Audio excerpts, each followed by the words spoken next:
Hey there guys, welcome back to another video. Hope you're doing well. I'm doing well myself. And basically,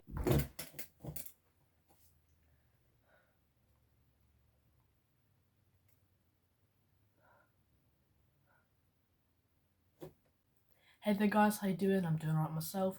Today I'm going to be doing an album review for a band that unfortunately had to disband due to the death of the lead vocalist and guitarist David Gold. Rest in peace, David Gold. You're a legend. Even though I wasn't alive when you were around, you are a legend, and you were a legend just because I'm a fan of your music.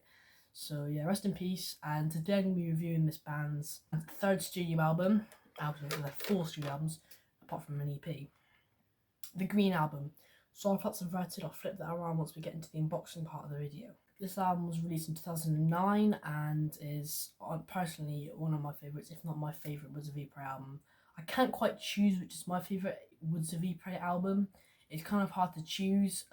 It's either this album here or the album that came after it, which unfortunately by the time this was released, David Gold had passed away. Grey Skies and Electric Light, which is the first album I actually really got into, so it's kind of hard to choose. Hopefully I will do a review of this album someday. It's a brilliant album anyway. Yeah, it's quite hard to choose which album is my favourite, and overall this album is brilliant. It's sort of like a swan song to the woman that broke David's heart, and it's brilliant, but it doesn't sound... The lyrics in this album are fantastic. It doesn't sound corny, it just sounds honest, which I really enjoy about this album. It's kind of hard to pull that off, and it's really brilliant. And instrumentally, the songs are brilliant anyway. So it all adds up well, and David's vocals on this album are brilliant, and they really... Pause, it's me, look, I'm editing the video. How many times do you have to say brilliant? How many times do you have to say brilliant? Thank you. Enjoy the rest of the video.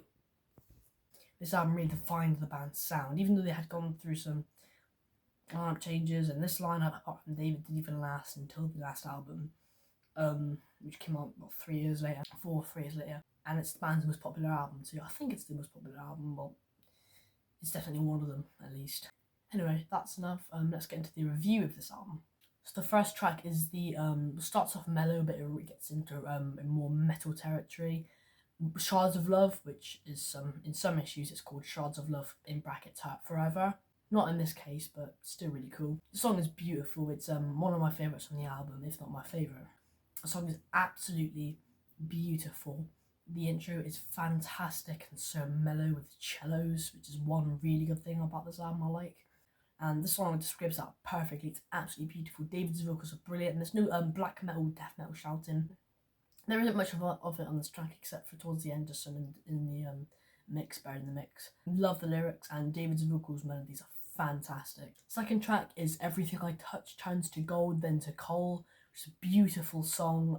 Again, heavy, really great verses of obviously David just shouting in your ears. It's brilliant. Must go out in.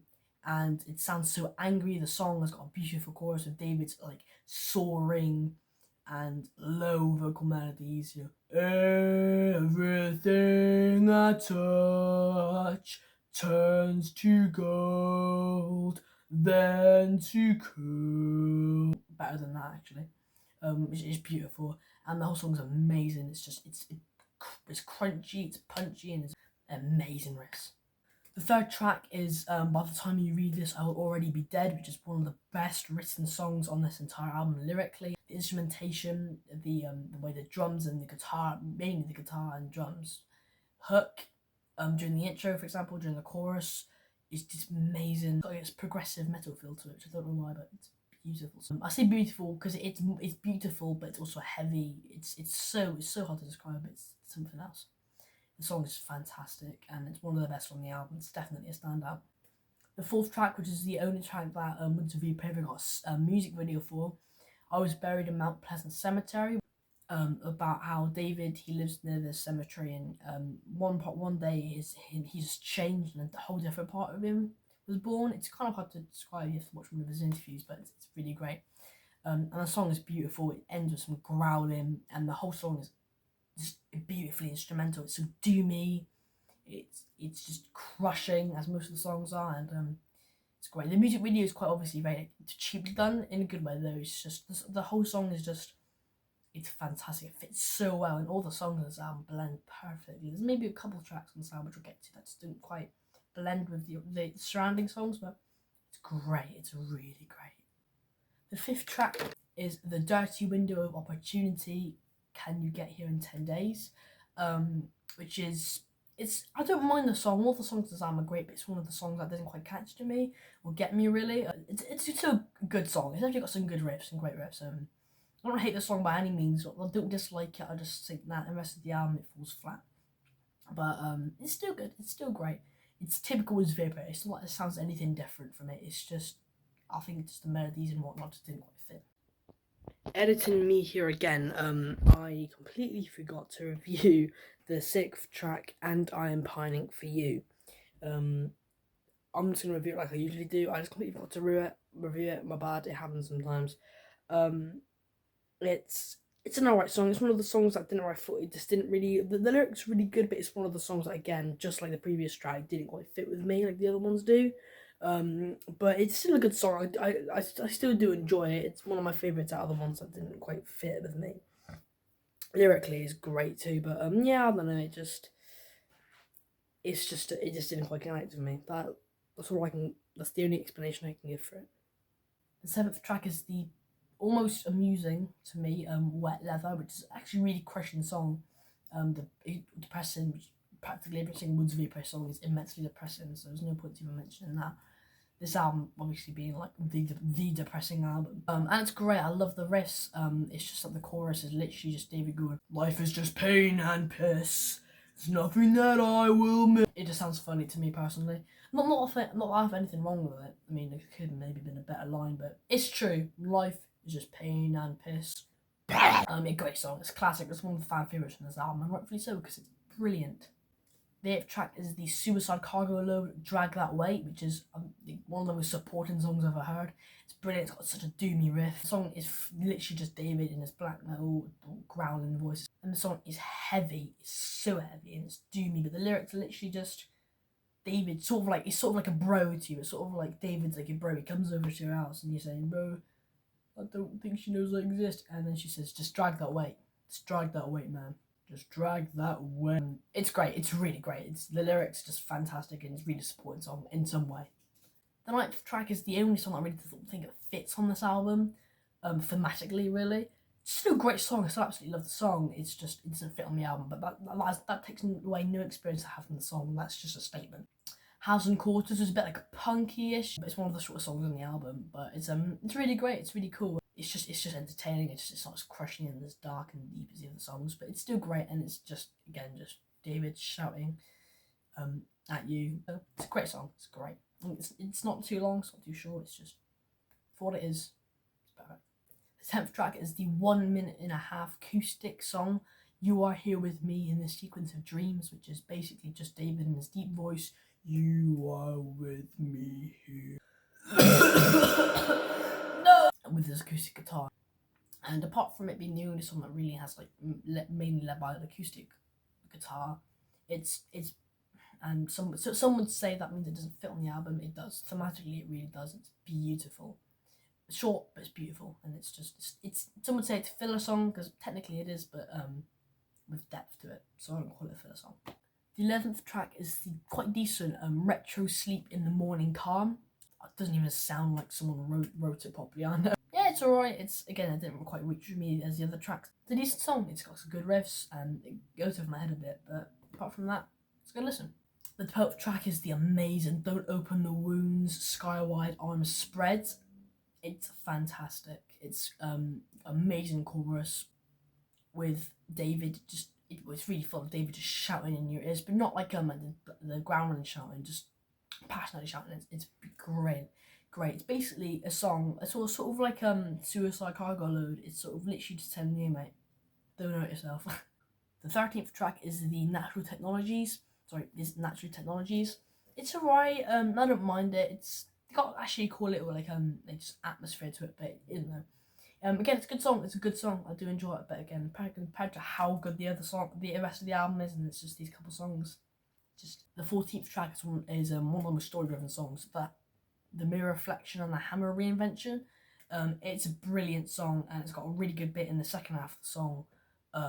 That's just fantastic. It's just the way the melodies work with the growling and David's normal voice. It's brilliant. I just thought I'd put that out. And the whole song is just fantastic. It blends together so well into such a thematic. It's beautiful. It's a beautiful listen, really. The 15th track is one of the most depressing songs on this album, which also has the most crushing ending. To Long Life in the Limbo Union. It's fantastic. It's got one of the most saddest intros ever. It lyrically follows the same story almost as Shards of Love, which is pretty cool.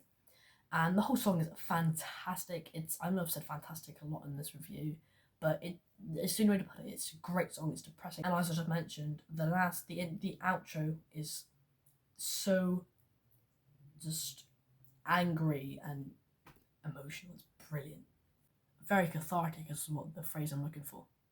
And the final track on the album is Move On, The Woman Will Always Leave the Man.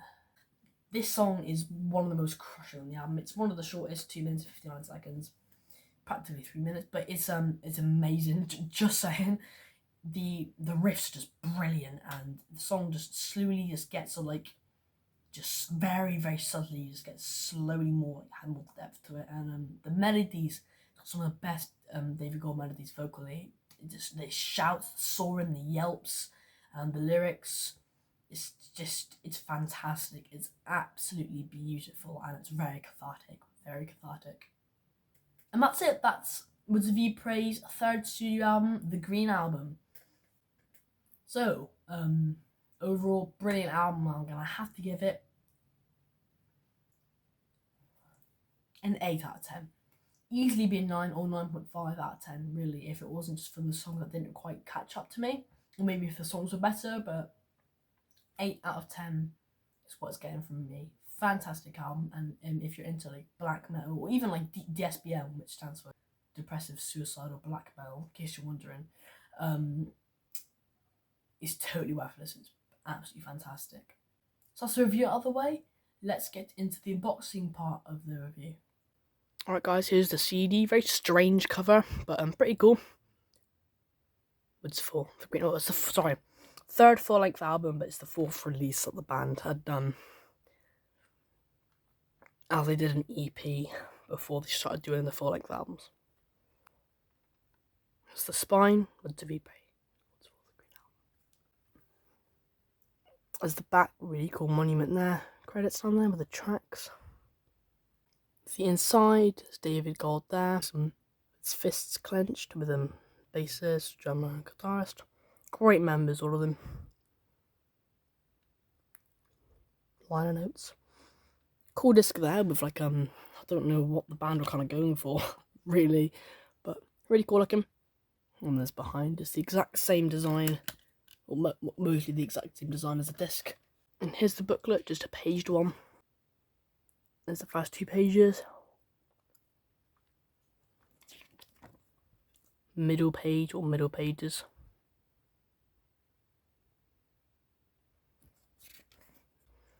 And remember, it's walking off to nowhere. So that's the CD and all of its contents. So guys, that was my album review for Woods of Ypres' 4th release and 3rd studio album, The Green Album. Hope you guys did enjoy. If you haven't heard this album before, you're just getting into Woods of Ypres, this album is totally worth the full listen. If you enjoyed, feel free to like and subscribe if you feel the need to, and also comment and give your feedback on the video. Have a great day. I'll see you all next time. Bye bye.